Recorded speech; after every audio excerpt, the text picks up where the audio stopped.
Promoting Local and Oral History of Villa Arevalo, presented by Vermont Harold James H. Hungary 2, B.S. Mari.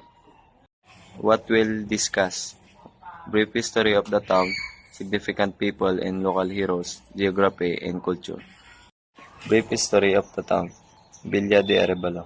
Villa de Arevalo, commonly known as simply Villa or Arevalo, is a district in Iloilo City, in the province of Iloilo, on the island of Panay in western Visayas region.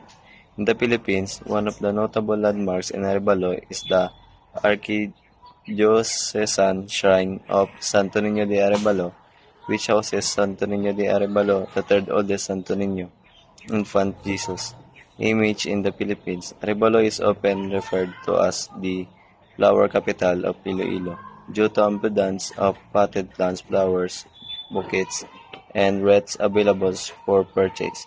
The district is also renowned for its firecracker and fireworks. One of its prominent attractions is Villa Beach, Playa de Villa de Arevalo, along the coast, which features several resorts and offers outdoor nightlife experience, including open-air restaurants and bars.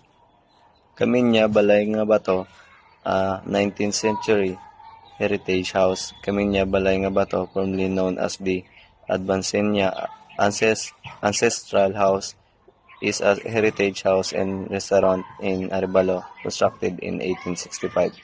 It stands as one of the top heritage attractions in Iloilo. Visitors can experience the traditional Filipino way of preparing chocolate or chocolate while enjoying the historical ambience of the house. Brief history and significant people. While it is now only one of the 6 districts of Iloilo City, Arevalo has a storied past.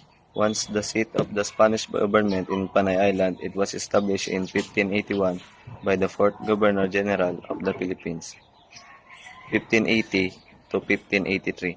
Gonzalo Riquillo de Peñalosa, who named it La Villa Rica de Arevalo after his hometown in Avila, Spain. Perhaps the fertile soil, flowers, seaside, climb, and bustling trade remind him of his Arevalo home across the globe.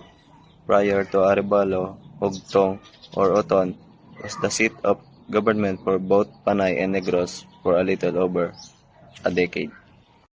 Brief history and significant people. During Ronquillo's term, trade with the Chinese grew and he established a parian for them. This was in the adjacent settlement presently called Molo. Strategically important, Arevalo became the target of attacks and raids by the British, the Dutch and the Muslims. Thomas Cavendish, a British buccaneer and third circumnavigator of the world, attacked Arevalo in 1588, but was repulsed less than 30 years later. The Hollanders or Dutch attacked and burned the whole town. The vulnerability of Arevalo was a reason for the move inland to a swampy estuary with a port that could also be more easily defended, to a place called La Punta or the Point, which eventually came to be called Iloilo. There the Spaniards established fortifications, the Santo Rosario Fort, later renamed Fort San Pedro, which stood for over 300 years until bombs destroyed it in World War II. Prominent in the plaza area are busts and historical markers for Ramon Abanceño, a former Chief Justice and the educator feminist Sofia Reyes Rivera. Another prominent Villajanon who deserves a bust and recognition is the foremost Filipino engraver, Melesio Figueroa Y. Magbanwa, 1842 to 1903, whose coin designed with the figure of his daughter, Blanca, was the face of Philippine coinage from 1903 until the 1970s. Geography. Arevalo is the farthest district to the west in Iloilo City. It is located 6.29 kilometers or 3.91 miles away from Iloilo City proper. It shares its borders with the districts of Molo to the east, Mandurriao to the northeast, and the municipality of Oton to the north and west. To the south, the Iloilo Strait and Villa Beach provide natural boundaries. Traversing the district are the rivers of Iloilo and Basiano, with 13 barangays including Bonifacio, Calaparan, Dulunan, Mohon, Quezon, San Jose, Santa Cruz, Santa Filomena, Santo Domingo, Santo Niño Norte, Santo Niño Sur, Sook, and Yulo Drive. Culture. Archidiocesan Shrine of Santo Niño de Arevalo, District's Parish. The Santo Niño de Arevalo Parish is home to the Santo Niño de Arevalo, third oldest Santo Niño figure in the Philippines. The church located in Arevalo Plaza was built in such a way that when seen from above it is shaped like a cross.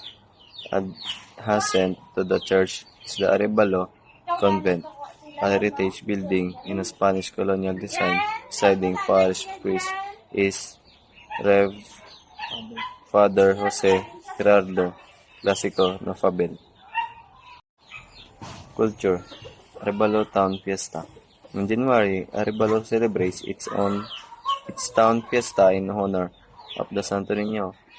The festivities take place during the month of January. Fiesta Day is held every third Sunday of January. During Fiesta Day, households open their doors and prepare food for fiesta goers, friends, visitors, and distant relatives. A fireworks display contest is one of the highlights of the celebration held on the night of the town fiesta. Called Parao Regatta Festival. Arevalo hosts the annual Parao Regatta, which is the oldest traditional craft event in Asia and the largest sailing event in the Philippines. A parao is a Filipino double outrigger sailboat, much like a pump boat, which was used for transportation and fishing, and still is in limited areas.